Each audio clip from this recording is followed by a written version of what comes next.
How to delete database table via phpMyAdmin in cPanel.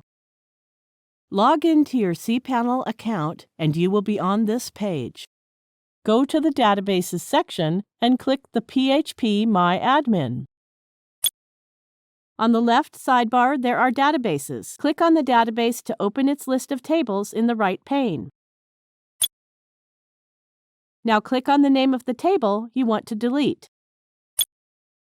On the top bar of this window, there are different options available to perform different operations on the database. Go and click the Operations button. Now scroll down to the bottom of the page and click the Delete the Table option.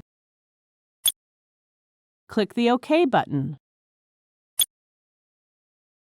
That's it! We have successfully deleted the selected table and it has been removed from the list of tables of the database. Thank you for watching.